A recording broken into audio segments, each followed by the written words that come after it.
modern healthcare, as we look at how the way we've been delivering healthcare has not worked because it's treating the body just as the body. We see now with all this recognition that we are more than the physical body and that our mind and our emotions and our spirit have an impact on our health and well-being. And that scientific data is beginning to change the way we look at healthcare provision. I mean, right now in the States, 75% of our healthcare costs are because of preventable chronic diseases, many of which have to do with stress. You know, stress and burnout have been described as the disease of civilization. I must tell you this. The first time I landed in United States, wherever I went, people were talking about stress management. I couldn't understand this. Because in my understanding, we manage things which are precious to us, our family, our property, our business. Why would anybody want to manage stress? It took me some time to understand that a whole lot of people have concluded that stress is a part of their life. Stress is not a part of your life or work or anything. Stress is just your inability to manage your own body, your mind, your emotions and your life energies. You do not know how to keep your body, mind and emotions, you will be stressed. Stress means the inner dimensions of who you are is under friction. There is sufficient friction in the world. Every day if we have to walk through this world, there's a whole lot of challenges and friction. That is there. But once the friction happens within this machine, within this mechanism, if there is friction, then you become completely debilitating. It becomes completely debilitating, which is something most human beings are experiencing today. It's like you're trying to run your car without the oil in it.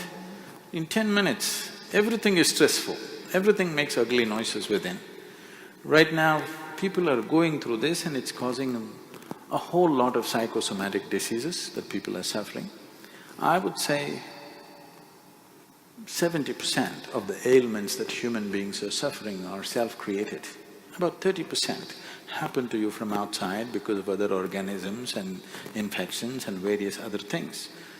Maybe some of them are, by birth people have certain tendencies, but at least 70% is self-created, which can be easily reversed if only we attend to the individual human being.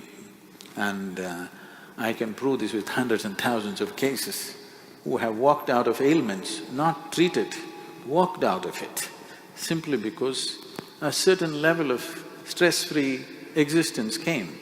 Right now, I've had my lunch and I'm speaking. If I check my pulse, it's somewhere between 55 to 60. If I was an empty stomach and if I sit here quietly for 5 minutes, this will settle below 40.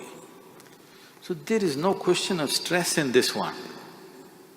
So when there is no stress, how much maintenance it needs will considerably go down. Right now, we have studies to show you this. A simple 15-minute meditative process, your metabolism drops up to 24% in a conscious state. There is sufficient studies to show that human mechanism can be brought to a more easy way of functioning. It is not in a hyper state of functioning. Right now, anything they have to do, they have to pump themselves like this and do it.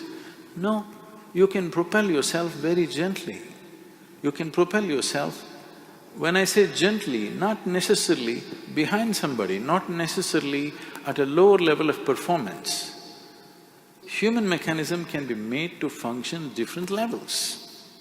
If you're in a certain state of tranquility within yourself, right now I'm made like this, if I close my eyes, world just vanishes for me, it doesn't even exist for me.